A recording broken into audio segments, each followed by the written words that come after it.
इस वीडियो में हम स्टार्ट करने वाले हैं क्लास 12 का चैप्टर 7 इंटीग्रल में 7.10 एक्सरसाइज का इंट्रोडक्शन। ठीक है, 7.10 जो कि डेफिनेट इंटीग्रल के ऊपर बेस्ड एक्सरसाइज होगी, उसका हम यहाँ पर इंट्रोडक्शन पढ़ेंगे। और जैसे कि आपको पता ही है, इसमें हम प्रॉपर्टीज़ ऑफ डेफिनेट इंटीग्रल का डिस्कस करेंगे। जो मैंने आपको 7.8 और 9 के इंट्रोडक्शन में बताया था ना कि डेफिनेट इंटीग्रल को सोल्व करने के मेथड्स में जो सबसे लास्ट मेथड होगा वो होगा यूजिंग बाय प्रॉपर्टीज़। तो कुछ 7-8 प्रॉपर्टीज़ को हम यहाँ पर पढ़ेंगे, डिस्कस करेंगे, और उन्हीं प्रॉपर्टी का यूज या क्या कहें उन प्रॉपर्टी का एप्लीकेशन हम जो हमारी एनसीईआरटी बुक में कुछ एग्जांपल्स गिवन है वो एग्जांपल भी हम इसी वीडियो के अंदर करेंगे। और फिर जो हमारी 7.2 एक्सरसाइज होगी वो हम अलग से अलग वीडियो में सोल्व करेंगे इन प्रॉपर्टी को समझने के बाद। तो बेसिकली अगर मैं कहूँ तो जो अब आपको 7 प्रॉपर्टी या जो भी मेरे शायद 8 प्रॉपर्टी जो भी होंगी उनको आपको बहुत अच्छी तरह समझना है, उनको बाकायदा याद रखना है एज ए फॉर्मूला मान, क्योंकि हाँ ये फॉर्मूला है। और फिर उन्हीं की हेल्प से मैं आपको एग्जांपल्स कराऊंगा और फिर कुछ क्वेश्चन कराऊंगा। ठीक है, अलावा उसके बाकी की जो इंटीग्रल के शुरू से लेकर अब तक जो भी फॉर्मूले हैं वो भी यूज होंगे, कहीं ना कहीं हो सकते हैं। मेरा मतलब जैसे कि partial fraction, substitution and integral by parts, जो भी मेथड हमने पढ़े हैं वो भी यूज कहीं ना कहीं होंगे, तो उनको भी नहीं भूलना है। तो यहाँ पर एनसीईआरटी में या फिर किसी भी आप कोई भी बुक ले लें तो इन प्रॉपर्टीज़ को लिखने का एक थोड़ा सा एक अपना ही एक अलग नोटेशन है, वो इनको डिनोट करते हैं। पहली प्रॉपर्टी को P not, P0 P not बोल दो, P0। सेकंड प्रॉपर्टी को बोलते हैं वो P1, P2, P3, P4, P5, P6, P7। Yes, तो टोटल कितनी हो गई? टोटल 8 प्रॉपर्टी मेरे पास हो गई P0 से लेकर P7 तक। ठीक, तो 1 बाय 1 अब हम इन प्रॉपर्टीज़ को पढ़ेंगे, समझेंगे। तो अच्छा, एक बात और, मैं आपको इनका प्रूफ नहीं कराऊंगा, किसी भी प्रॉपर्टी का प्रूफ हम लोग नहीं करने वाले हैं। कारण पूछो, क्योंकि ये प्रूफ जो है ना एग्ज़ाम पॉइंट ऑफ व्यू से नॉट इम्पोर्टेंट, ये एग्ज़ाम पॉइंट ऑफ व्यू से बिल्कुल इम्पोर्टेंट नहीं है, बल्कि एग्ज़ाम पॉइंट ऑफ व्यू से क्या, ये किसी भी पॉइंट ऑफ व्यू से इनका प्रूफ इम्पोर्टेंट नहीं है। सिर्फ आपको प्रॉपर्टी पता हो, मेन है प्रॉपर्टी को यूज कहाँ करना है, किस क्वेश्चन में यूज करना है, कैसे यूज करना है, where the property are apply and how to property apply. Property को यूज कहाँ करना है और कैसे करना है, बस ये पता हो, मेन काम तो ये है, और प्रॉपर्टी याद हो। प्रूफ एनसीईआरटी में दिया हुआ है, प्रूफ वैसे भी कोई इंपॉर्टेंट नहीं है, फिर भी अगर आप चाहो तो प्रूफ अपनी बुक से कर सकते हो, देख सकते हो। सब सारे प्रूफ जो हैं वो सब्स्टिट्यूशन मेथड से कराए गए हैं, जो हम 7.23 में पढ़ के आए हैं ना, सब्स्टिट्यूशन मेथड, उन मेथड से हम सारे प्रूफ को कर सकते हैं। ये बात आपको समझ में आ गई होगी कि हम इस वीडियो में क्या करने वाले हैं। हम 7 की 7 प्रॉपर्टी को बहुत अच्छी तरह पढ़ेंगे, समझेंगे, और फिर उनके ऊपर हम एक दो एग्जाम्पल करते चलेंगे। ठीक, प्रूफ बिल्कुल भी इंपॉर्टेंट नहीं है, प्रूफ हम नहीं करेंगे। हाँ, प्रूफ के अलावा मैं आपको एक काम जरूर कराऊंगा, और वो काम ये होगा कि ज्योमेट्रिकली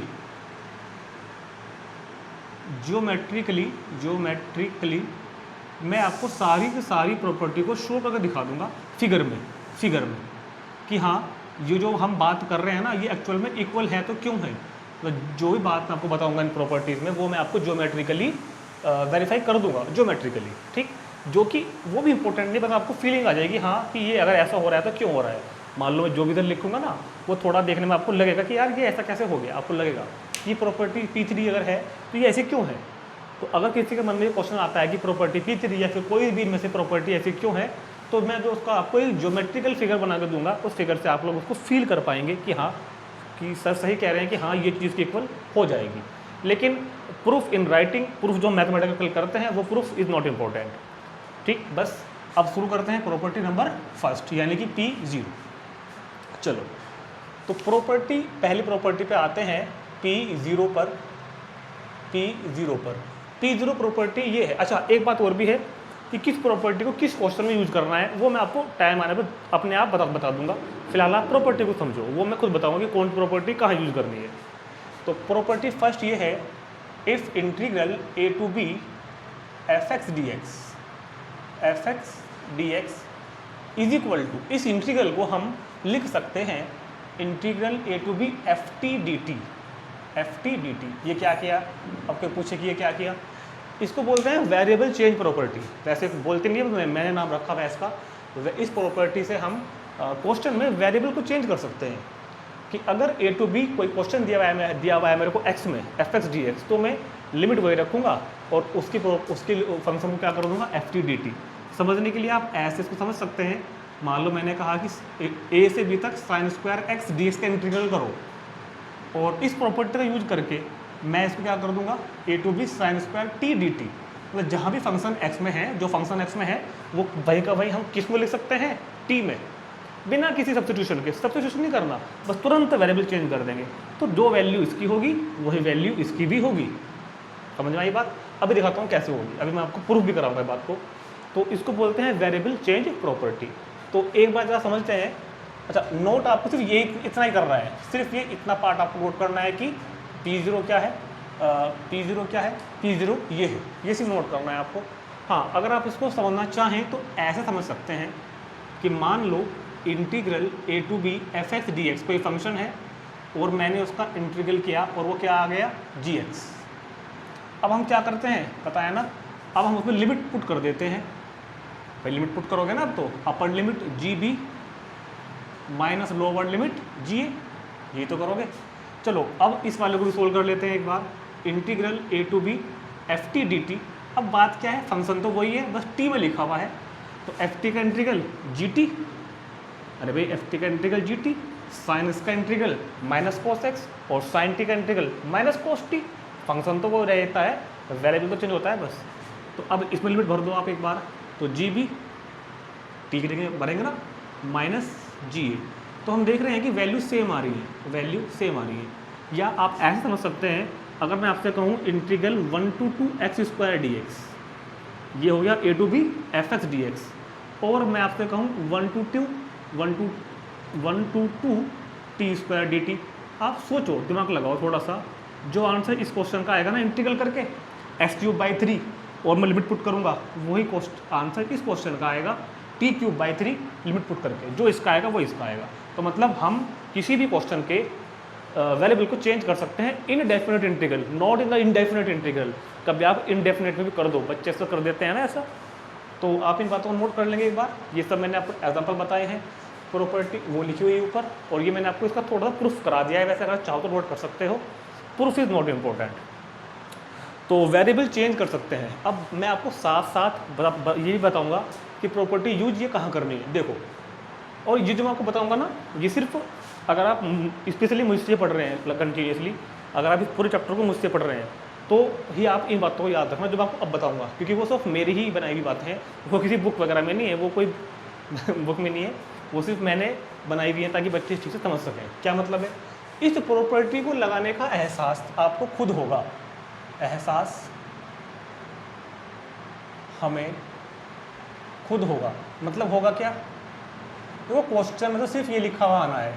क्या लिखा हुआ आना है कि इंटीग्रल को सोल्व करो। हम किसी क्वेश्चन को करने बैठेंगे, हम किसी क्वेश्चन को करने बैठेंगे, करते रहेंगे करते रहेंगे करते रहेंगे, हमें एक स्टेप पे आके ऐसा लगेगा कि यार इसका वेरिएबल तो चेंज होना चाहिए, हमें खुद लगेगा।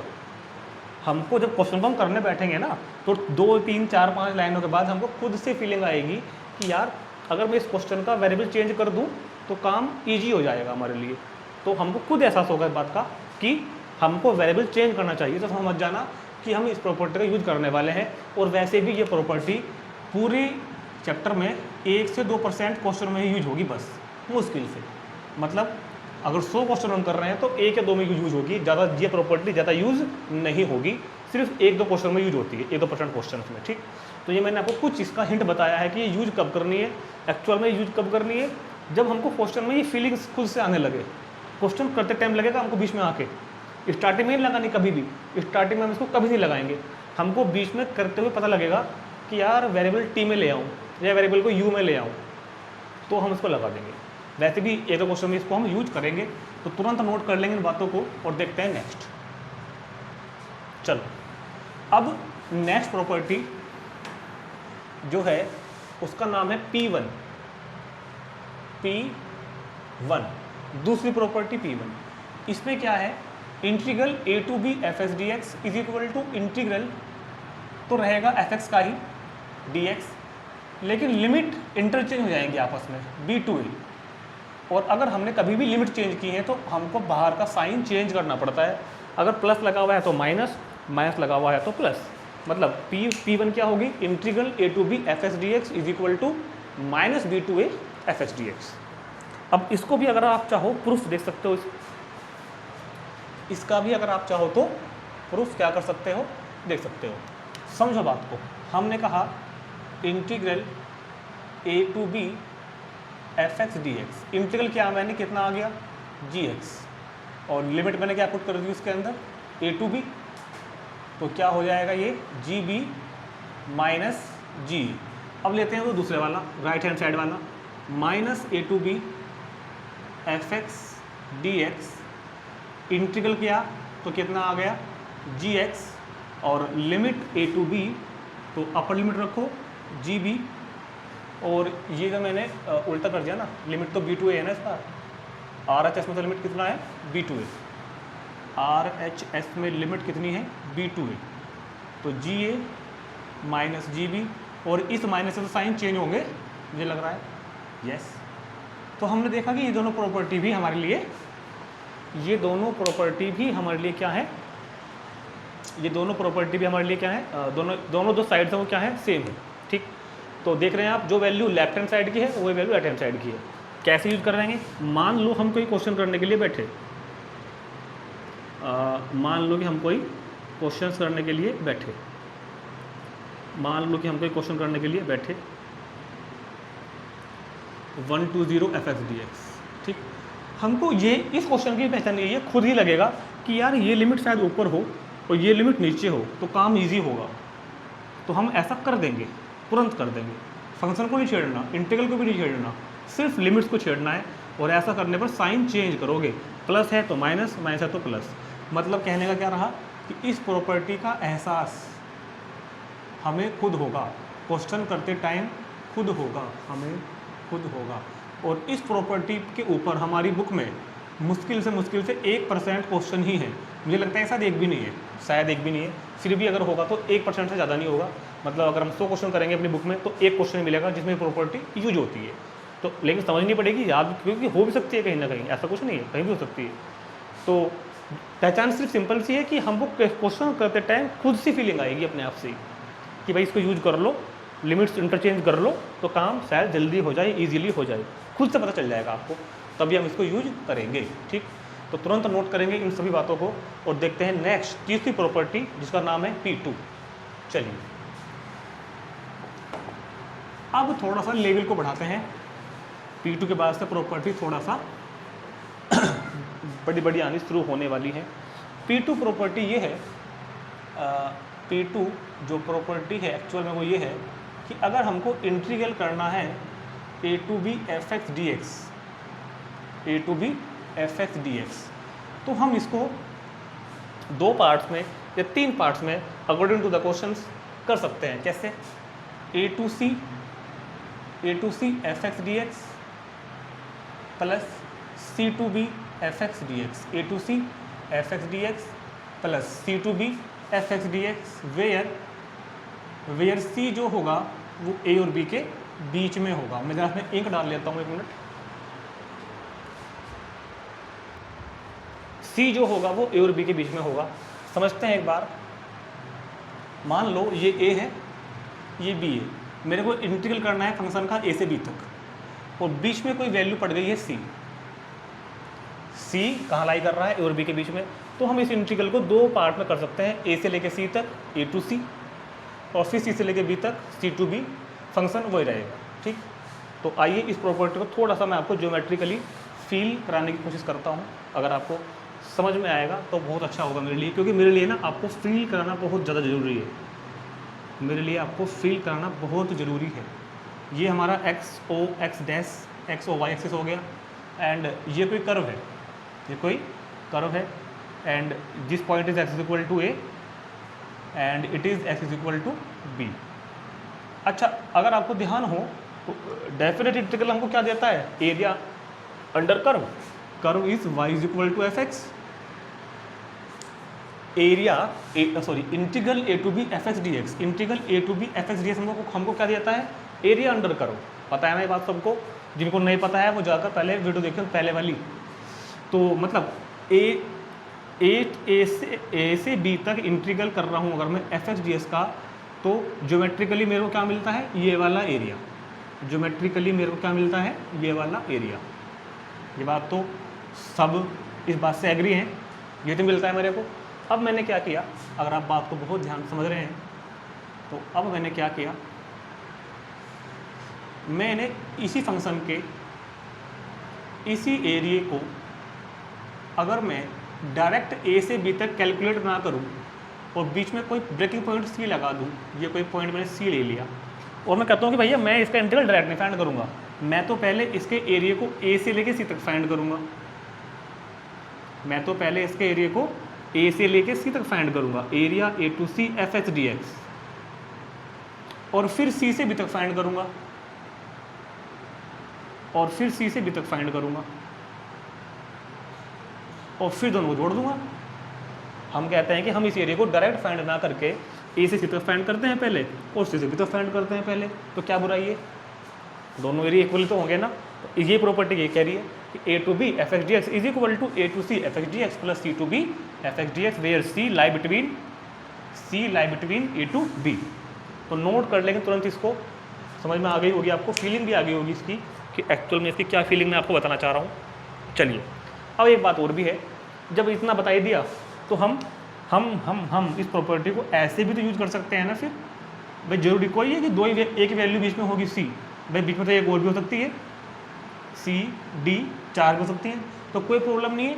अगर ज़्यादा भी हैं तो वो भी हम कर सकते हैं कि A to C F X D X plus C to D F X D X plus D to B F X D X. भाई 3 पार्ट में तोड़ लो एरिया को, 4 पार्ट में डिवाइड करके जोड़ दो एरिया को। तो ये भी ध्यान रखना कि जरूरी नहीं है कि आप केवल एक ही ब्रेकिंग पॉइंट को लेकर कर दें, अगर जरूरत क्वेश्चन में पड़ रही है तो हम एक से ज़्यादा पॉइंट्स को भी करेंगे, A to B, B to C, C to D, इस तरह भी कर सकते हैं। समझ में आ गई ना बात कि अगर ज़्यादा आ रहे हैं पॉइंट्स तो ए से लेकर सी तक कर दो, सी से लेकर डी तक कर दो, डी से लेकर बी तक कर दो, ठीक। तो इसको नोट करेंगे तुरंत पहले बात को, और फिर मैं आपको बताता हूँ कि ये प्रॉपर्टी हम यूज किन क्वेश्चन में करेंगे, क्योंकि ये प्रॉपर्टी थोड़ी सी ज़्यादा यूज होने वाली प्रॉपर्टी है। तो नोट, चलो अब आपको ये बात नोट करनी है कि एक्चुअल में हम इस प्रॉपर्टी को यूज कहाँ करेंगे। तो सबसे पहले तो मैं आपको बता दूँ, इस प्रॉपर्टी का यूज 1-2% नहीं है, थोड़ा ज़्यादा होगा। ज़्यादा से मेरा मतलब करीब 20% के करीब क्वेश्चन हमारी बुक में होंगे जो हमको इस प्रॉपर्टी से करने हैं। मतलब अब आपको इसको पढ़ने की पॉसिबिलिटी पूरी हो गई, क्योंकि क्वेश्चन आ सकता है इसका। और स्पेशली इसका यूज़ हम करते हैं मॉडुलस वाले क्वेश्चन में। एक तो जिस क्वेश्चन में मॉडुलस लिखा हुआ होगा, मॉडुलस फंक्शन समझते हैं ना, मोड एक्स वाला फंक्शन, या एक होता है piecewise function. Piecewise function जानते हैं सभी, पीस वाइज फंक्शन जो हमने कंटिन्यूटी में पढ़ा था। एक फंक्शन लिखा होता है ना ऐसे कि भाई फंक्शन की वैल्यू x² + 5 है, इफ x ग्रेटर देन 0, कुछ ऐसे लिखा होता है ना, और फंक्शन की वैल्यू x² - 5 है, if x less than equal to 0। तो जब इस तरह का क्वेश्चन आए और मोड वाला क्वेश्चन आए तो समझ जाना ये प्रॉपर्टी आपको लगानी पड़ेगी पक्का, इंटीग्रल इसी प्रॉपर्टी से आपका होगा। तो इन बातों को नोट कर लेंगे, इस प्रॉपर्टी का यूज कुछ ज़्यादा होगा उन दोनों की तुलना में, और मॉडुलस वाले में और पीस वाइज फंक्शन में हम इसको यूज करने वाले हैं। तो तुरंत नोट करेंगे, देखते हैं P4। तो प्रॉपर्टी नंबर 4, और जिसका नाम क्या होगा P3। प्रॉपर्टी नंबर 4 बताऊंगा आपको अभी, और नाम क्या होगा इसका P3। ये हो गई, ये हो गई, ये हो गई, और ये भी हो जाएगी अब तो, ठीक है। इस प्रॉपर्टी में एक्चुअल में क्या कहता है वो हमसे, integral A to B, integral A to B नहीं होगा इसमें, इंटीग्रल ए टू बी नहीं होगा इसमें, इसमें इंटीग्रल ए टू बी नहीं होगा। मैं देख लेता हूँ, एक बार कंफर्म कर लेता हूँ ज़रा। हाँ ए टू बी है वैसे तो, ठीक है बिल्कुल बात।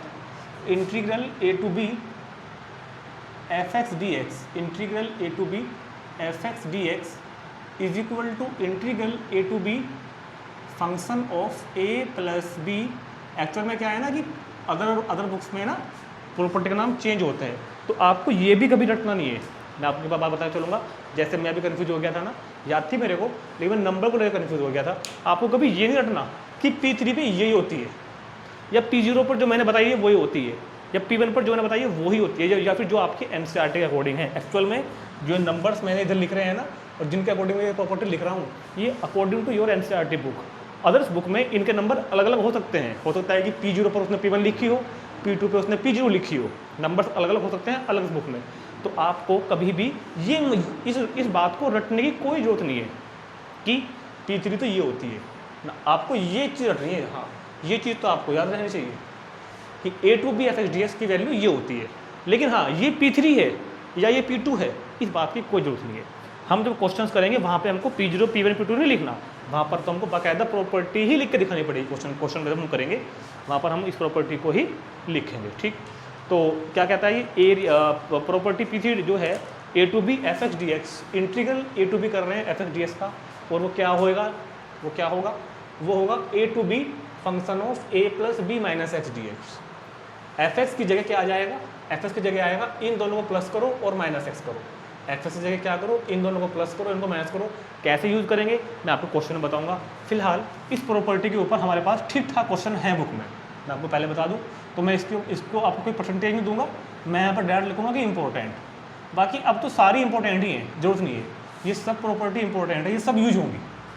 शुरू की दो प्रॉपर्टी बहुत कम यूज होती है, वो मॉडुलस वाली भी कई बार यूज हो जाती है, अधिकतर यूज होती ही है, और ये बाकी सब तो यूज़ होंगी ही होंगी। बस P0 P1 ही ऐसी हैं जो यूज़ बहुत कम होती हैं, और उनका यूज क्या कब करना है वो हमको क्वेश्चन में खुद फीलिंग्स आएगी। हाँ, बाकी सब की पहचान आपको समझनी पड़ेगी। जैसे कि मोड वाले मैंने बता दिया आपको, वो ब्रेकिंग पॉइंट वाली ACB वाली वो कहाँ यूज़ होगी, मोड वाले में और पीस वाइज फंक्शन में। P3 कहाँ यूज़ होगी, P3 कहाँ यूज़ होगी, जब भी आपको लिमिट मिलेगी ना A to B, ऐसे A to B 2 to 3, तो आप यूज़ कर सकते हो। बाकी मैं आपको क्वेश्चन में ही बताऊंगा, ठीक, कि ये कहाँ यूज़ होगी, और ये यूज़ होगी कई बार। तो मैं इनको अब इनको वो नहीं कर रहा हूँ परसेंटेज कि भैया ये इतने % पे आएगी, ये आ सकती है यूज़ करने के लिए। तो ज़रा समझ लेते हैं उसका प्रूफ एक बार। पहले आपको उसको स्टेटमेंट क्लियर होना चाहिए एकदम। A to B FXDX को हम लिख सकते हैं A to B F upper limit plus lower limit minus X, मतलब function of A plus B minus X DX। तो प्रूफ अगर करना है आपको तो आपकी एनसीईआरटी में दिया हुआ है, उसमें क्या किया हुआ है, इसको टी पुट किया होगा उसने, और टी पुट करके ही आ गया होगा, कोई यूज़ नहीं है, कभी नहीं आएगा एग्जाम में। हाँ, अगर आपको फिल करने वाली बात है तो मैं आपको इसको फिल कराता हूँ। अभी मैं आपको दिखाऊंगा कि ये बात एक्चुअल में डेफिनेट इंटीग्रल हमको क्या देता है, एरिया अंडर करो। मैं आपको अभी दिखाता हूँ कि ये वाला एरिया और ये वाला एरिया इक्वल है, तब तो बात प्रूव हो जाएगी ना। अगर मैं अभी आपको एक प्रूफ एक फिगर बनाऊँ और इस वाले इंटीग्रल का जो एरिया अंडर कर्व है वो एरिया, और ये वाला एरिया अगर मैं आपको सेम दिखा दूं, जैसा कभी आपने याद करो कक्षा 11 में किया था सेट, चैप्टर 1 में सेट में वेन डायग्राम वाले क्वेश्चन किए थे ना हमने, डी मॉर्गन्स लॉ वाले, उससे कुछ उस तरह से ही मैं आपको मतलब एक बात बता रहा हूँ। वैसे ही मैं दिखा दूंगा कि ये एरिया और ये एरिया दोनों सेम है। अब देखते हैं कैसे। सबसे पहले बात करते हैं इस एरिया की। तो ये तो हमने कई बार बना ही लिया, इसमें क्या खराबी है, XOY, और this is the curve Y is equal to FX, and ये हो गया X is equal to A point और X is equal to B point. तो एक्चुअल में ये जो पूरा एरिया है मेरे पास, ये कहाँ से कहाँ तक जा रहा है, A से B तक, A से B की ओर को। तो इसको हम बोलते हैं अच्छा, ये कौन सा वाला है, ये कौन सा इंटीग्रल सोल्व कर रहा है इस बात को, area A to B FXDX। हम इधर को जा रहे हैं, तो जब हम इस वाली लाइन से इस लाइन की तरफ को एरिया पर कैलकुलेट कर रहे हैं, तो हम इसको नाम दे सकते हैं फॉरवर्डेड एरिया कैलकुलेटेड। क्या बोलेंगे, फॉरवर्डेड एरिया हम कैलकुलेट कर रहे हैं, कैलकुलेटेड। मैं बता आपको ये बात समझाना चाह रहा हूँ कि इस एरिया को फाइंड करते टाइम हम x is equal to A से x is equal to B की तरफ को जाते हैं, A से B की तरफ को। अब मुझे एक बात बता दूं, अगर मैं इसी एरिया को A is equal to A से लेके B तक, जैसे कि मैंने कैलकुलेट किया है, कैलकुलेट करेंगे हम, अगर मैं B से A को कैलकुलेट करूं, इधर से इधर को करूं, तो क्या एरिया वही रहेगा, बदल जाएगा? अरे भाई, इस मार्कर की लेंथ आप इधर से इधर को मेजर कर लो 6 सेंटीमीटर, या इधर से इधर को मेजर कर लो तो भी 6 सेंटीमीटर रहेगी या घट पड़ जाएगी। तो इस वाले इंटीग्रल में हम एरिया, क्योंकि ये लिमिट जो दिख रही है ना, ये हमको बताती है कि हम A to B जा रहे हैं, A to B, lower limit to upper limit. हम A से B की तरफ को इस एरिया को कैलकुलेट कर रहे हैं, फॉरवर्डेड एरिया कैलकुलेटेड। अभी मैं आपको दिखाऊंगा कि ये वाला जो एरिया है, बस फ़र्क कितना है कि ये हम B से A की ओर को कैलकुलेट करेंगे, मतलब बैकवर्ड करेंगे इसको, तो रहेगा तो वही एरिया, चाहे इधर से इधर को कर लो, चाहे इधर से इधर को कर लो। अब देखते हैं कैसे। सुनो मेरी बात, फिर से आओ, थोड़ा यहाँ बनाता हूँ नीचे। अब फिगर यही है, बिल्कुल ग्राफ यही है, कर्व थोड़ा सा आपको अलग हो सकता है, लेकिन हम तो केवल एक आइडिया ले रहे हैं ना। तो y is equal to F X क्या हो जाएगा, f इज इक्वल टू, बहुत ध्यान से समझनी पड़ेगी आपको ये बात, बहुत ध्यान से। f is equal to B, actual में क्या हो रहा है, चल क्या रहा है एक्चुअल में इधर, a to b function of a plus B minus X D X. जरा इसमें ना मुझको आप upper limit sorry lower limit put कर दो फंक्शन में एक मिनट के लिए, यह कर दूँ when x is equal to a।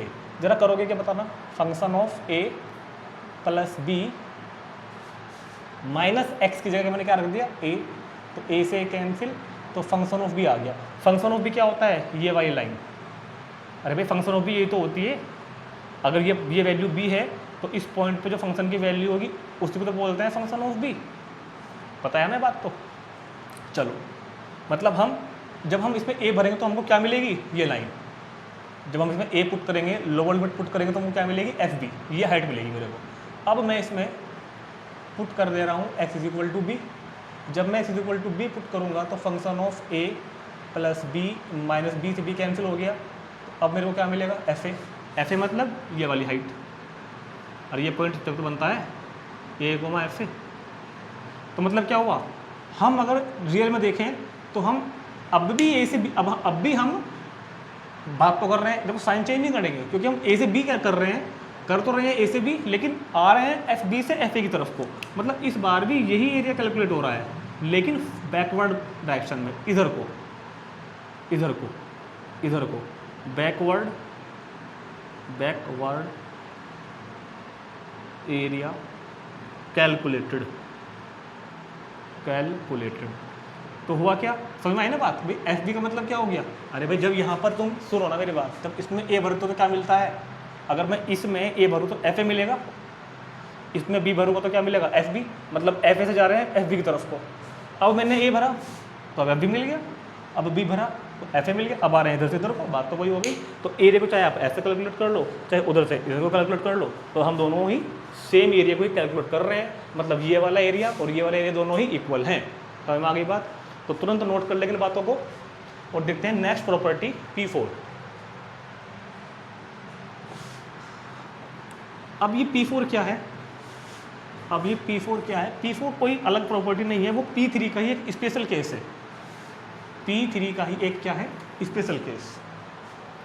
P3 का ही क्या है, स्पेशल केस। अगर हम इसी प्रॉपर्टी में रिप्लेस कर दें दो चीज़ें, अगर हम इसी प्रॉपर्टी में रिप्लेस कर दें ए को तो जीरो, ए को तो मैं जीरो कर दूं, और जहाँ बी है वहाँ पर मैं ए कर दूं,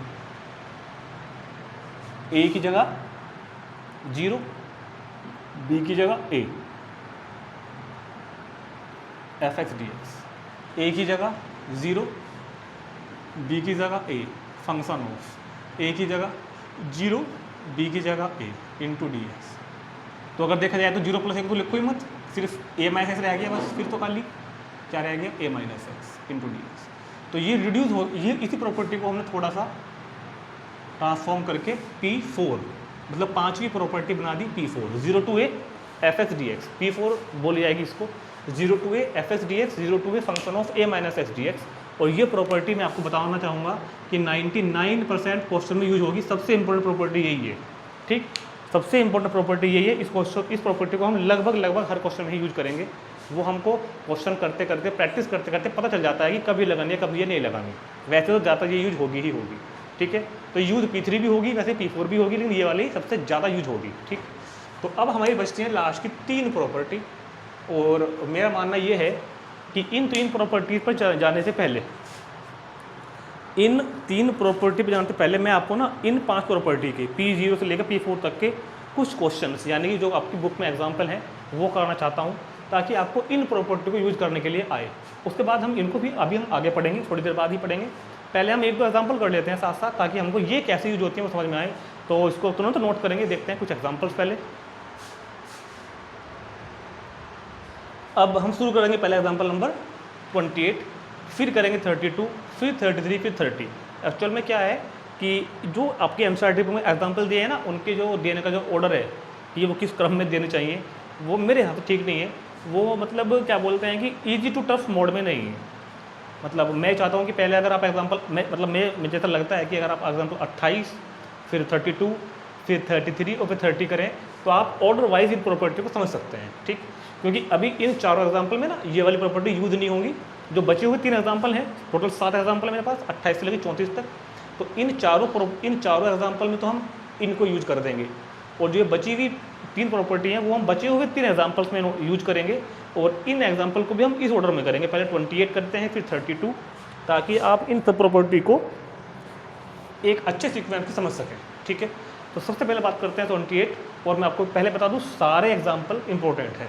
चलो 28 तो हमको दिखा मोड। जैसे आपको मोड दिखे डेफिनेट इंटीग्रल क्वेश्चन में, अभी तक मोड आया था क्या? नहीं। या इंडेफिनेट इंटीग्रल के 7.1 से लेकर 7.7 तक क्वेश्चन में कहीं मोड आया था क्या? बिल्कुल नहीं आया। इंटीग्रल के दौरान इंटीग्रल में मोड पहला क्वेश्चन मोड में आया है, और वो जब भी इंटीग्रल में मोड का क्वेश्चन आएगा ना वो डेफिनेट इंटीग्रल में ही आएगा, ठीक है। बल्कि हायर लेवल पे तो डेफिनेट इंटीग्रल ही चलता है, इनडेफिनेट तो आगे आगे खत्म हो जाएगा 12th के बाद, ठीक है। तो साफ दिखाई दे रहा है कि भैया मोड लगा हुआ है, तो मोड वाली प्रॉपर्टी यानी कि जो तीसरी प्रॉपर्टी यानी कि जो मैंने P2 आपको बताई थी वो यूज यहाँ पर होने वाली है, ठीक। तो एक्चुअल में आपको करना क्या है कि उस प्रॉपर्टी को आप लिख लिया करो। वो आपको लिखनी भी है क्वेश्चन में, मैं आपको बताऊंगा। जो भी प्रॉपर्टी आप एग्जाम में यूज़ करोगे ना या अपनी नोटबुक में यूज़ करोगे, उसको आपको बाकायदा ऐसे वहाँ लिख के आनी साथ साथ। उसका नंबर मत लिखना कि ये P0 लगा दीजिए हमने, ये P2 यूज़ की ना, प्रॉपर्टी ही लिखो बाकायदा। इसके फ़ायदे 2 हैं, पूछो क्या है? A to C और C to B fx dx। 2 फायदे हैं। पहला फ़ायदा कि सबसे बड़ा फ़ायदा कि हमको प्रॉपर्टी याद होगी, जब हम लिखेंगे बार बार तो याद होगी। दूसरा, एग्जामिनर को भी पता चलेगा कि हाँ बच्चे को पता है, प्रॉपर्टी उसने यूज की है, उसने रटा नहीं है क्वेश्चन को, वो भी समझेगा कि हाँ उसको जानता है, ठीक है। तो देखते हैं कि कैसे यूज़ करेंगे। सबसे पहला काम, जो भी मोड के अंदर है, जो भी मोड के अंदर फंक्शन है ना, उसके आप फैक्टर कर लो। मैंने x कॉमन लिया तो क्या बचेगा? x² - 1, उसकी फैक्टर की है x + 1 x - 1 into dx। Mode के अंदर वाले फंक्शंस को क्या फैक्टर करो और उसको रख देना 0 के इक्वल। या एक काम करो, चलो उसको रख देते हैं 0 के इक्वल। ऐसा क्वेश्चन हमने पहले बहुत किए हैं, मैक्सिमा मिनिमा में किए हैं, डिफरेंशिएशन में किए हैं। इससे वैल्यू क्या आएगी x की? 0, इससे वैल्यू क्या आएगी? -1, और इससे क्या आएगी? 1। 3 वैल्यू मेरे पास आ गई। अब आप इन वैल्यूज़ को नंबर लाइन पर असेंडिंग ऑर्डर में लोकेट कर लेते हैं। -1, ठीक है, और फिर कौन सी आएगी भैया? 0, फिर कौन सी आएगी? 1। ये तो मैंने लिखी ये वाली वैल्यू। अभी आपको जो ये इंटीग्रल की वैल्यू है ये भी लोकेट करनी पड़ेंगी। ये तो आपने कर ही ली ना असेंडिंग ऑर्डर में, मतलब जिस ऑर्डर में होती है -1 0 1, अभी ये भी करनी है। तो ये तो हो ही गई थी, ये भी करो, ये भी करो, ये भी करो। तो एक्चुअल में जो मेरा इंटीग्रल है वो -1 से 2 तक जाएगा। -1 से कहाँ तक जाएगा? 2 तक, ठीक है। मेरा जो इंटीग्रल है कहाँ तक जाएगा? -1 से 2 तक। और ऐसा करो, इस काम को अब आपको करने की जरूरत नहीं है, आप यहाँ पर x³ - x ही रहने दो।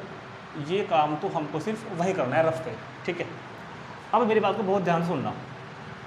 इंटीग्रल करना है -1 से लेकर 2 तक, और by using this property we can write this integral as -1 to 0 function of x dx, वो लिख देंगे अभी, और +0 to 1 function of x dx लिख देंगे अभी, +1 to 2 function of x dx। इस इंटीग्रल को जो मेरे को -1 से 2 तक करना है, -1 से 2 तक करना है, मैंने उसको क्या किया? -1 से लेके 0 तक फंक्शन ऑफ x dx। मैं भी लिखूंगा फंक्शन ऑफ x इस रेंज में, ठीक है, बहुत बढ़िया। फिर 0 to 1 fx dx, ये भी करेंगे फिर हम, +1 to 2 fx dx, ठीक। 1 to 2 कितना? fx dx। समझ रहे हैं बात को? अब आपको करना क्या है? ये काम हम पहले किए, हमने बहुत किया ये काम, याद करो। इंक्रीजिंग डिक्रीजिंग में किया था हमने, मैक्सिमम मिनिमम में किया था, डिफरेंशिएशन में भी किया था। तो सुनो, -1 से लेके 0 के बीच ये वैल्यू, कौन सी वैल्यू? जो मोड के अंदर रखी हुई है, ये कैसी है ये चेक करते हैं। चलो, पहले भी हमने ऐसे किए थे। अगर ये वैल्यू पॉजिटिव है तो मोड का कोई काम नहीं है, ऐसा कैसे लिख देंगे, याद है ना। और अगर ये वैल्यू नेगेटिव आई तो इसको 1 माइनस से मल्टीप्लाई करके तब लिखेंगे। तो जरा -1 और 0 के बीच की कोई वैल्यू यहाँ रख कर देखो। मैं रखता हूँ -1/2। -1/2 रखने पर ये बनेगा -1/8 और माइनस के 1/2 रखने पर ये बनेगा प्लस का 1/2। ध्यान देना भाई, इस रेंज की वैल्यू मैंने उठाई, माइनस के हाफ यहाँ रख दी, तो ये बनेगा इतना। और अगर आप बहुत ध्यान दें तो ये बन जाएगा कितना, 8 एकम 8 और प्लस 2 चौक 8, तो ये पॉजिटिव आ रही है। इस रेंज में वैल्यू पॉजिटिव है, और अगर पॉजिटिव है तो आप इसको एज एट इज लिख सकते हैं, कोई प्रॉब्लम नहीं है। आप समझ में आई बात। अब चलते हैं इस रेंज में 0 to 1, 0 to 1 के बीच देखते हैं ये वैल्यू कैसी है।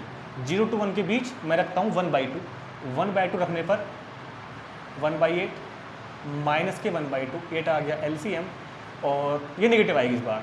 नेगेटिव अगर आ गई है तो इसको एक नेगेटिव से मल्टीप्लाई करो और तब लिखो। नेगेटिव से मल्टीप्लाई करने पर ये क्या बनेगा, x माइनस x³। समझ रहे हैं बात, बहुत अच्छा। चलो जी अगले पे चलते हैं, 1 से 2, 1 से 2 के बीच की कोई वैल्यू यहाँ पर लाकर रखो। मैंने रखा 3/2, तो 3/2 का मतलब कितना हो गया, 27/8 और माइनस के 3/2, ठीक है। 8 आ गया इसका LCM, तो 27 माइनस के 12 पॉजिटिव आएगी। पॉजिटिव का मतलब एज इट इज़ जो थी तो ये तरीका होता है मोड वाले क्वेश्चन से मोड को रिमूव करने का। तो अब हमने इस क्वेश्चन का मोड रिमूव कर दिया है, अब हमको पुराने वाले मेथड से इसको सोल्व कर लेना है। सिंपल इंटीग्रल जो हम करते गए आज तक। देखो ये मैं थोड़ा तेज कर दूँगा, बहुत ध्यान से देखना। x³ का x⁴/4 माइनस x का x²/2, और थोड़ी देर में मैं यहाँ पर लिमिट पुट करूँगा ये वाली, प्लस x का इंटीग्रल x²/2 माइनस x³ का इंटीग्रल x⁴/4 और लिमिट 0 to 1, प्लस x⁴ का x⁴/4 माइनस x का x²/2 लिमिट 1 to 2। समझ में आई बात। अब तो वैल्यू पुट करनी है और कैलकुलेशन पार्ट है, बच्चे बहुत गलती करते हैं इसमें, देखना ध्यान से। चलो जी अपर लिमिट भरवाओ, 0 पे 0, 0 पे 0, तो अपर लिमिट पर क्या बना 0, माइनस नंबर आता है लोअर लिमिट का, -1 की पावर 4 तो 1/4 माइनस 1 का स्क्वायर 1/2, इस ब्रैकेट का काम खत्म, प्लस यहाँ आ गए अपर लिमिट रखो 1/2 माइनस 1/4, लोअर लिमिट पर ये भी 0 ये भी 0। चलते हैं अगले पर, 2 की पावर 4 16/4, 2 का square 4/2 minus lower limit 1/4 minus 1/2। अब इसको हम सिंप्लीफाई करते हैं ज़रा, तो एक काम कर लेते हैं, माइनस के 1/4 प्लस का 1/2, प्लस के 1/2 माइनस के 1/4, और ये कितना हो गया 4, और ये भैया ये कितना हो गया 2, माइनस के 1/4 प्लस के 1/2। देखते हैं कि कुछ कैंसिल होता है क्या क्या क्या। देखो 1/2 और 1/2, एक काम करो 1/4 और 1/4, एक 1/2 बन जाता है, एक 1/4 और एक 1/4, एक 1/2, तो ये कैंसिल हो गया। ठीक है ठीक है क्या, ठीक है ठीक है ठीक है। और ये वाला 1/2 और 1/2 पूरा बन गया 1, ये दोनों क्या बन गए 1, 1 और 4 5, 5 माइनस 2 3, तो 3, और माइनस का ये वाला 1/4, तो 4 या 12 में से गए 11/4। तो चेक द आंसर क्या आता है, एक बार देख लेते हैं 11/4 आ रहा है क्या, यस ठीक है, तुरंत नोट करेंगे इसको। तो देखते हैं पहले question number 32, 0 to π/2 sine s की पावर 4 अपॉन साइन s की पावर 4 प्लस कोस s की पावर 4। तो कौन सी प्रॉपर्टी हम यहाँ पर यूज करें, देखो P0 और P1 मतलब वेरिएबल चेंज करने वाली और लिमिट्स को इंटरचेंज करने वाली प्रॉपर्टी को मैंने बताया था, क्वेश्चन के बीच में जाके आपको खुद ही फीलिंग दे देगी कि भैया हम यूज करो, वो तुमको खुद पता लगेगा। बची कौन सी, अब जाओ मोड वाली, मोड तो यहाँ पे नहीं है, छोड़ दो। अब बची कौन सी, P3 और P4, ये तो बच गई है दोनों। अभी तक आपको मैंने क्योंकि इनकी भी मैं आपको पहचान बताऊंगा, इनकी पहचान भी मैं आपको बताऊंगा। फिलहाल P0 नहीं लगेगी, P1 नहीं लगेगी, P2 नहीं लगेगी, बच्ची कौन सी है P3 P4, ठीक है। और P4 के बारे में क्या बताया गया था कि 99% लगेगी। और P4 के बारे में आप एक बात और भी नोट कर लो, मैं बताता हूँ आपको। P4 जनरली, ये मैं हमेशा नहीं बोल रहा हूँ, जनरली अगर लिमिट 0 to π/2 या 0 to π है तो P4 लगेगी, ये भी ध्यान रखना। और ये सब बातें देखो जनरली 99.99% संभावनाएं लगेगी। और वैसे ही P4 की एक खास बात और भी है, बताता हूँ अभी आपको। पहला आप इसको नोट करो कि P4 एक तो लगती है, क्योंकि मैंने बताया कि 99% क्वेश्चन में वो लगेगी। दूसरी बात, अगर आपको ये दिख रहा है ये चीज़, तो लगती है P4, फिर लगती है P4, ये वाली जो मैंने लास्ट बताई आपको 99%, नोट कर लो। दूसरी बात, P4 की एक खास बात और भी है। P4 की खास बात ये भी है कि P4 एक ऐसी प्रॉपर्टी है कि अगर हमने उसको किसी क्वेश्चन में लगा दी समझ गए बात। और बाई चांस वो उस क्वेश्चन में लगनी नहीं थी मतलब वो क्वेश्चन होना किसी और प्रॉपर्टी से था, हमने गलती से P4 लगा दी तो आपका कुछ नुकसान नहीं होगा उससे, क्वेश्चन तब भी आपका हो ही जाएगा। P4 की खास बात है, जैसे कि वो होती है ना सतमोला की गोली, उसको हम कब खाते हैं जब पेट में दर्द होता है या फिर कुछ गैस बनती है, एसिडिटी वगैरह होती है। लेकिन सतमोला की गोली अगर आप वैसे ही खा लो तो क्या बिगड़ जाएगा आपका, कुछ नहीं बिगड़ेगा। तो ये P4 ऐसी होती है कि अगर ये क्वेश्चन में लगनी है तब तो अपना काम कर ही देगी बेचारी, और अगर ये बाई चांस उस क्वेश्चन में नहीं लगनी थी तो इसको लगाने से आपका कुछ नुकसान नहीं होगा, वैसे भी ये लगती ही है मोस्टली। ठीक, तो जब भी आप P4 लगाएं तो पहले आप क्वेश्चन को I मान लेना, let I is equal to this मान लिया, और इसको बोल देना आप फर्स्ट। चलिए P4 क्या होती है, P4 होती है 0 to a fx dx is equal to 0 to a function of a minus X dx। ठीक है, चलो तो शुरू करते हैं। P4 I is equal to 0 to, अब आप देखना हमको इंटीग्रल करना नहीं पड़ेगा। अगर मैं इस इंटीग्रल को वैसे करने बैठ जाऊँ ना बिना प्रॉपर्टी के तो पता नहीं ये होगा भी नहीं होगा, ये तो पता नहीं कितना लंबा देर में होगा जाकर। और अभी आप देखना हम इंटीग्रल करेंगे ही नहीं और सोल्व कर देंगे। लेकिन तो क्या होगा, function of a minus x, तो क्या लिखेंगे साइन पाई बाई कितना है a minus x power 4 upon sine power 4 pi by 2 minus X plus cos, जहाँ भी फंक्शन ऑफ एक्स था वहाँ मैंने क्या रिप्लेस कर दिया है a minus x, F x की जगह a minus x, a minus x. ठीक, बहुत ध्यान से देखना। और ऐसे क्वेश्चन हम एक्सरसाइज में कई सारे करेंगे, लगभग हम 5-6 क्वेश्चन करेंगे हम एक्सरसाइज में ऐसे, बिल्कुल 5-6 क्वेश्चन। तो 0 to पाई बाई 2 याद है ना, साइन पाई बाई 2 क्या हो जाएगा कोस, ध्यान देना बात पर, ये बात पर ध्यान देना, और ये क्या हो जाएगा साइन, और ये क्या हो जाएगा कोस। समझ गए आगे बात, ये बन गई सेकंड। ठीक, अब आप दोनों को प्लस कर देना, फर्स्ट प्लस सेकंड, तो ये I और ये I, तो इधर तो कितना हो गया 2I। ये क्या लिखा हुआ है 0 to pi by 2, 0 to pi by 2 sine x की पावर 4 अपॉन साइन एक्स की पावर 4 प्लस कोस एक्स की पावर 4 प्लस दूसरा dx प्लस दूसरा इंटीग्रल क्या है, दूसरा इंटीग्रल है 0 to pi by 4 cos x की पावर 4 अपॉन, ठीक है ना, ये यहाँ पे आ गया तो यहाँ पे आ गया। ठीक है बिल्कुल ठीक बात, साइन एक्स की पावर 4 प्लस कोस एक्स की पावर 4। अब देखो दो इंटीग्रल कब ऐड हो जाते हैं, दो इंटीग्रल को हम एक में ही क्या कहते हैं मर्ज कर देंगे अगर उनकी लिमिट सेम है। अगर उनकी लिमिट सेम है तो हम दोनों इंटीग्रल को एक साथ मर्ज कर सकते हैं, ऐसे इंटीग्रल एक बार लिखेंगे और जो इनके अंदर के जो फंक्शंस थे साइन एक्स की पावर 4 प्लस कोस एक्स की पावर 4, ऐसे ही यहाँ पर इंटीग्रल हमने मर्ज कर दी। समझ में आई ना बात, इंटीग्रल्स को हमने इधर मर्ज कर दिए, तो ये क्या हो जाएगा भैया 2I। अब देखो ज़रा ध्यान से, नीचे एलसीएम सेम आ रहा है दोनों का, दोनों में कॉमन है नीचे, मसलन साइन एक्स की पावर 4 प्लस कोस एक्स की पावर 4, तो ऊपर क्या बनेगा, इतनी कैलकुलेशन तो जानते हैं सब, साइन एक्स की पावर 4 कोस एक्स की पावर 4। ठीक होगी बात, ये बात समझ में आ गई क्या, कि पहले प्रॉपर्टी यूज की हमने ये वाली और फिर दोनों को ऐड कर दिया, इंटीग्रल को एक साथ मर्ज कर दिया, एलसीएम ले लिया।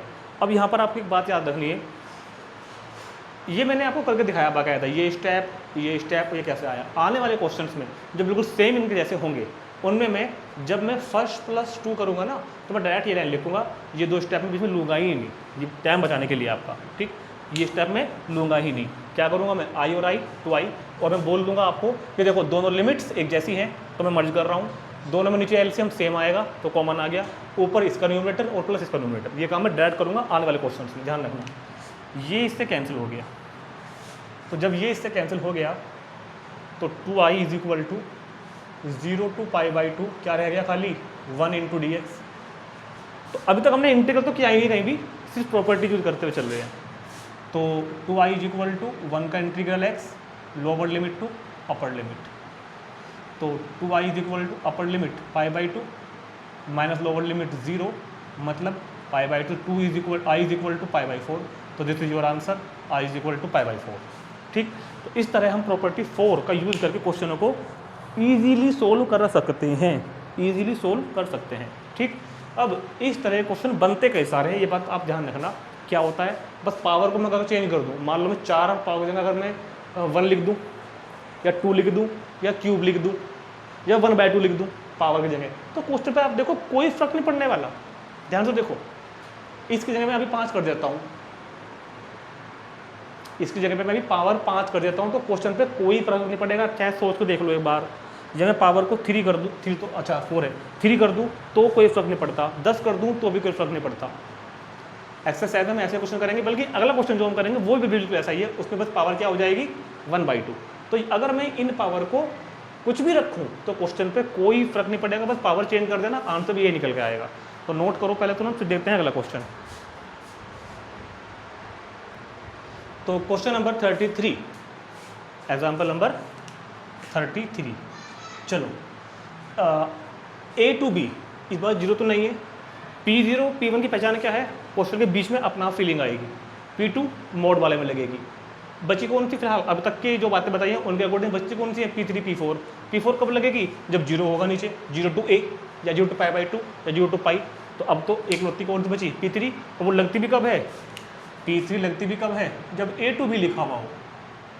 तो फिलहाल आपको मैं सारी बातें बताता चल रहा हूँ कि कौन सी प्रॉपर्टी कब लगती है। A to B function of कितना A + B - x dx। तो यहाँ पर अभी हम P3 यूज करेंगे, उसके लिए पहले आप इसको I मान लेंगे, I is equal to this. ये फर्स्ट, ये छोड़ो, पहले थोड़ा सा सिंप्लीफाई करते हैं, थोड़ा सा सिंप्लीफाई करना पड़ेगा मेरे को इसको पहले। साइन कोस में लाते हैं पहले इसको थोड़ा सा, है ना। तो dx अपॉन 1 + √10x को हम क्या लिख सकते हैं, √sin x upon √cos x और into dx। So I is equal to π/6 to π/3। अब ये बात को ध्यान देना भाई, ये बात पे ध्यान देना जरा। √cos x मैंने एलसीएम ले लिया, √cos x मैंने एलसीएम ले लिया, तो यहाँ पर क्या हो जाएगा, √cos x और प्लस यहाँ पर क्या हो जाएगा, √sin x और ऊपर कौन था, dx। अब मैं क्या करता हूँ, इतना समझ में आ गया ना, पहले बताओ। चलो अब मैं ये कहाँ जाएगा, ये जाएगा ऊपर, तो थोड़ा जगह की वजह से मैं इसको ऊपर लिख देता हूँ यहाँ पर ला के, √cos x और इंटू dx। समझ में, ये इतना तो समझ सकते हो। ये फर्स्ट। अब यूज करते हैं P3, अब यूज करते हैं P3। तो अच्छा ये आप लिख दिया करो यूजिंग P3, अगर आप नंबर वही लिख रहे हैं। वैसे तो आपको प्रॉपर्टी भी लिखनी है, नंबर चाहो तो लिख सकते हो, जरूरत कुछ नहीं है। फिलहाल मैं आपके लिए बता रहा हूँ कि मैं P3 यहाँ यूज़ कर रहा हूँ। अब P3 क्या है, अब P3 क्या है, P3 ये है कि जहाँ भी फंक्शन लिखा हुआ है, जहाँ भी फंक्शन लिखा हुआ है वहाँ पर जहाँ x है वहाँ पर x ना आकर क्या आएगा, A + B - x। तो A + B कौन होंगे, π/6 + π/3 - x। A + B - x और 30 + 60 90, 90 को बोलते हैं हम लोग π/2, तो π/2 - x। तो अल्टीमेटली यहाँ पर अगर देखें तो π/2 - x ही आ रहा है। ऐसे ही अपोन में √cos π/2 - x प्लस √sin कितना π/2 - x और साथ में dx। So I is equal to π/6 to π/3। ये क्या बनेगा, ये क्या बनेगा बताओ जल्दी से, √sin x अपॉन ये क्या बनेगा, √sin x और प्लस ये क्या बनेगा, √cos x इंटू dx। और ये कौन सी बन गई, सेकंड। और बिल्कुल पहले क्वेश्चन की तरह अब मैं इन दोनों को ऐड करने वाला हूँ, आप वो नोट कर लो, मुझे यहाँ पे जगह चाहिए क्योंकि। चलो अब क्या होगा, अब क्या होगा देखते हैं क्या होगा भाई। फर्स्ट प्लस सेकंड, जब हम दोनों को प्लस करेंगे तो आप देखते हैं कि I + I 2I। और क्या दोनों इंटीग्रल की लिमिट सेम है, हाँ दोनों इंटीग्रल की लिमिट सेम है, तो हम एक में मर्ज कर सकते हैं। ये काम मैं डायरेक्ट करूँगा जो मैंने आपको अभी थोड़ी देर पहले पिछले क्वेश्चन में बताया था, π/6 to π/3। क्या दोनों का डिनोमिनेटर सेम है, अरे सेम ही तो है।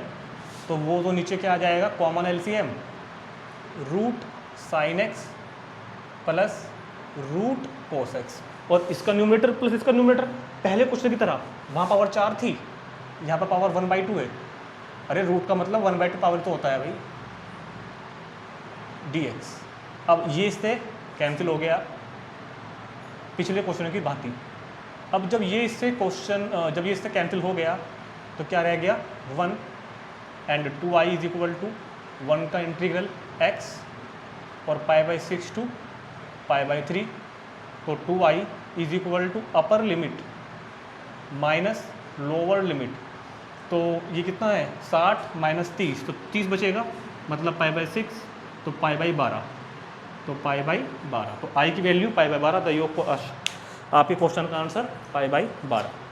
ठीक है, बिल्कुल नोट करेंगे इसको। देखते हैं लास्ट इस वाली कैटेगरी का लास्ट क्वेश्चन देखते हैं 30।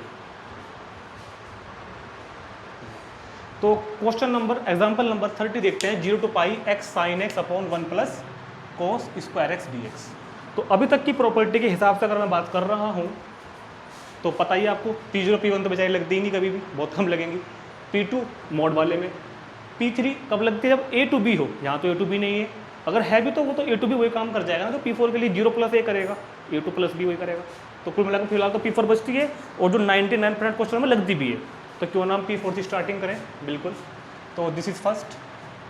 तो यूजिंग P4 में अगर लिखूँ क्या 0 to A, P4 is 0 to A fx dx is equal to 0 to A function of a minus X dx, 0 to A x dx। तो using by P4 we have 0 to π minus X sine π minus X plus 1 plus cos square π minus X dx। So i is equal to 0 to π minus x. अब बता दो रहा sign π minus x क्या होता है sine X upon 1 plus cos π minus X minus cos X, मगर square लगा हुआ है तो प्लस हो जाएगा ये भी, कोस स्क्वायर एक्स dx। तो i is equal to 0 to π, multiply करो अंदर पाई की साइन एक्स में, pi sine X minus X sine X और पूरे के अपोन में 1 plus cos square X dx। समझ में आ गई बात? ठीक है, अब सुनो, इसको करते हैं अलग अलग अपोन में। 0 to π, pi into sine X, pi into sine X upon 1 plus cos square X dx, 1 plus cos square X dx minus integral भी मैंने साथ साथ अलग कर दिया, x sine X upon 1 plus cos square X dx। ठीक, तो क्या हो जाएगा i is equal to 0 to π, ये पाई तो कांस्टेंट है बाहर निकालो, sine X pi, sine X upon 1 plus cos square X dx। और ज़रा बहुत ध्यान से देखो कि ये i है क्या, ये i है क्या, हाँ ये i है फ्रॉम फर्स्ट, ये क्या है i। याद रखना जब भी इस तरह क्वेश्चन में आपको x मल्टीप्लाई मिले, ऐसे क्वेश्चन एक्सरसाइज में भी आएंगे, मिसलेनियस में भी आएंगे, x मिले तो आपको P4 लगानी है और इस मेथड से हम यहाँ तक पहुँच जाएंगे। पहले देखो हमारा i वहाँ से हट गया, अब हम इंटीग्रल कर सकते हैं आसानी से सब्स्टिट्यूशन मेथड से। हमने ये क्वेश्चन पीछे किया भी है पहले, सब्स्टिट्यूशन मेथड से i को उधर लेके आओ तो 2i, तो वो x हम हमारे आड़े आ रहा था, हमने इसको हटा दिया प्रॉपर्टी यूज़ करके। 0 to π sine X upon 1 plus cos square X dx। और अब क्या होगा, अब तो हम बाई सब्स्टिट्यूशन मेथड इस इंटीग्रल को बहुत आसानी से सोल्व कर लेंगे, बहुत आसानी से सोल्व हम इसको कर सकते हैं, बहुत आसानी से, इतनी आसानी से कि आप सोच भी नहीं सकते। तो पहले पुट तो कर लो, तो क्या होगा, पुट करते हैं इसमें हम कोस एक्स को t। जब कोस एक्स को t पुट करोगे तो कोस एक्स का differentiation minus sine X into D X is equal to D T, minus से मल्टीप्लाई किया तो sine X D X is equal to minus D T. Limit change करो, अगर x की वैल्यू लोअर लिमिट है, अगर x की value 0 है, लोअर लिमिट 0 तो कोस 0 1, तो t की वैल्यू 1। अगर x की वैल्यू अपर लिमिट है मतलब कि पाई, तो पाई तो कोस पाई की वैल्यू होती है कितनी -1। ये सब मैंने आपको डायरेक्ट तरीके समझाए हुए हैं ट्रिग्नोमेट्री में, ये मत कहना कि सर कैसे आ रहे डायरेक्ट। चलो जी, तो 2i इज इक्वल टू पाई तो बाहर था 0 टू पाई की लिमिट अब बन गई 1 टू -1, 1 टू कितनी बन गई -1, और साइन एक्स डी एक्स क्या बन गया -dt अपॉन और 1 प्लस कोस स्क्वायर टी को हमने क्या लिख दिया T square, cos x T square. ठीक, अब 2i इज इक्वल टू, ये माइनस बाहर ले लो -पाई, और ध्यान देना माइनस बाहर आने के बाद जो बचता है ना वो इंटीग्रल है tan इनवर्स t का, लिमिट 1 टू -1 इंटीग्रल है वो tan इनवर्स t का। तो 2i is equal to minus के पाई, अपर लिमिट रखो tan इनवर्स -1 और माइनस tan इनवर्स 1, तो 2i is equal to -pi. Inverse trigonometric function में जाओ और लेके आओ इसकी वैल्यू -π/4 माइनस इसकी वैल्यू π/4, तो 2i is equal to minus के पाई और ये बन गया माइनस के π/2, तो माइनस माइनस प्लस π²/2, 2 गया अपोन में, तो this is π²/4। Finally we get π²/4 is the answer your question number 30। तो i इज इक्वल टू π²/4। तो इस तरीके से हम इन सब क्वेश्चंस को सोल्व करेंगे। तो मैंने आपको फिलहाल 1 2 3 4 5 प्रॉपर्टी और इन 5 प्रॉपर्टी के ऊपर बेस्ड कुछ क्वेश्चन कैसे हम इन प्रॉपर्टीज़ को अप्लाई करते हैं क्वेश्चंस में, वो सब मैंने आपको यहाँ पर समझाया है। ठीक है, अभी मैं क्या सोच रहा हूँ कि क्यों ना इन तीनों प्रॉपर्टी के लिए एक अलग ही वीडियो बनाई जाए अलग से, या इसी में पूरा करूँ, क्योंकि टॉपिक लंबा हो जाएगा फिर ध्यान रखना, क्योंकि तीनों प्रॉपर्टी को एक्सप्लेन करने में लगभग 20 मिनट, और इनके ऊपर जो क्वेश्चन बचते हैं वो भी लॉन्ग क्वेश्चन है, लगभग 1 घंटे की वीडियो बन जाएगी। तो हम इसको अलग पार्ट में बनाते हैं। इसके जस्ट बाद प्ले लिस्ट में आपको वही वीडियो मिलेगी, इंट्रोडक्शन 7.10 इंट्रोडक्शन पार्ट 1 के नाम से ये वाली, एंड 7.10 पार्ट 2 के नाम से दूसरे वाली। तो मिलते हैं नेक्स्ट वीडियो में, जिसमें हम पहले ये तीनों डिस्कस करेंगे बड़े प्यार के साथ, और फिर इनके ऊपर हम एग्जाम्पल्स करेंगे। तब तक के लिए आप इन सभी की प्रैक्टिस करेंगे, इनको याद करेंगे, क्वेश्चंस सोल्व करके देखेंगे एक बार, और मिलते हैं नेक्स्ट वीडियो में। Bye bye.